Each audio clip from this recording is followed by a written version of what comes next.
तो निश्चित रूप से अनायास ये चारों तरफ दौड़ेंगे। दसों दिशाओं में आंख कहेगी हम इधर देखेंगे सुंदर वस्तु, पैर कहेगा कहीं जाऊंगा, मन कहेगा कहूं जाऊंगा। तो निश्चित रूप से दसों दिशाओं में जब घोड़े दौड़ेंगे तो रथ किसी गंतव्य मार्ग पर नहीं पहुंचेगा और कहीं न कहीं किसी न किसी खाई में खंडक में गिरेगा। इसलिए आंख हो, आंख न हो तो भी अच्छा नहीं है, पर आंख हो तो आंख स्वच्छंद हो जाए वह भी ठीक, उस पर नियंत्रण हो। देखना इंद्रियों के इन घोड़े बढ़े, इनमें हरदम से संयम के कोड़े पड़े। अपने रथ को सुमार्ग बनाते चलो, कृष्ण गोविंद गोपाल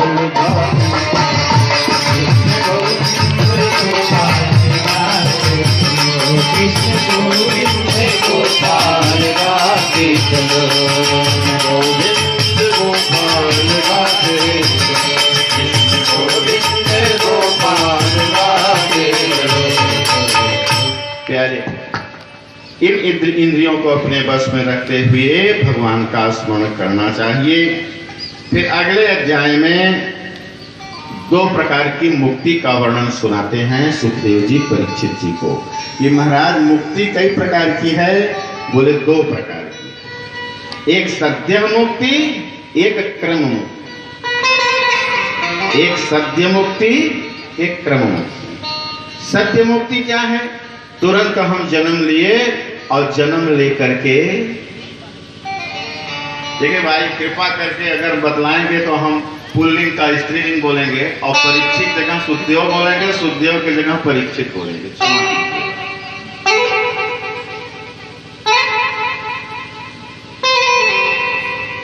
क्रम मुक्ति और सद्य मुक्ति।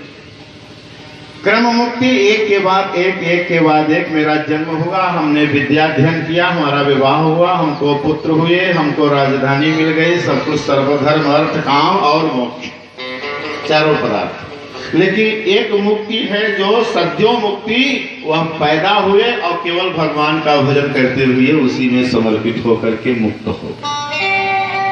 जैसे हम बंबई से चले और हर स्टेशन पर रुकते गए, रुकते रुकते हर स्टेशन पर आए और सबका जायजा लेते हुए तब अपने स्टेशन पर उतरे, ये तो क्रम मुक्ति हुई।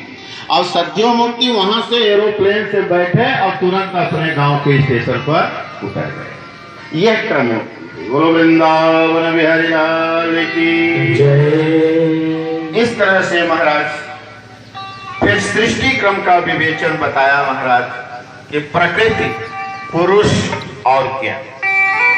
प्रकृति क्या है? संसार में जो कुछ भी दृष्टिगोचर हो रहा है, अत्र तत्र सर्वत्र, अत्र तत्र सर्वत्र, ये सब प्रभु की कृपा से पैदा हुआ है और प्रभु की कृपा से ही प्रादुर्भूत है और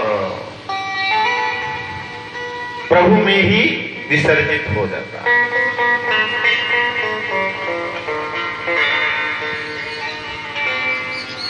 फिर विराट शक्ति का वर्णन किया। विराट शक्ति से ही, विराट शरीर से ही सारे जगत का उद्भव हुआ है, सारे जगत की उत्पत्ति हुई है। सारे जगत की उत्पत्ति के बारे में बताया। कौन बताया? महाराज परीक्षित को सुखदेव जी बता रहे। फिर बोले महाराज सृष्टि का और कोई स्वरूप है? बोले हाँ महाराज सृष्टि का स्वरूप है। सर्वप्रथम ब्रह्मा जी को भगवान ने प्रकट किया और फिर ब्रह्मा जी को आदेश दिया कि प्रभु सारे जगत में सृष्टि को बढ़ाओ। ब्रह्मा जी ने अपने तपोबल से सनक, सनातन, सनंदन और सनत कुमार को प्रकट किया। चारों भैयाओं से जब कहा कि सृष्टि को बढ़ाओ तो चारों भैयाओं ने कहा कि हमें तो भगवान का भजन करना है, सत्यो मुक्ति प्राप्त करना है, हम चाह रहे हैं। फिर थोड़ा सा जो पिता की आज्ञा का पालन ब्रह्मा जी की आज्ञा का उल्लंघन हुआ, पुत्र लोग उल्लंघन किए, तो क्रोध आया और क्रोध आते ही भगवान शंकर प्रकट हो गए। बोलो शंकर भगवान की जय। शंकर जी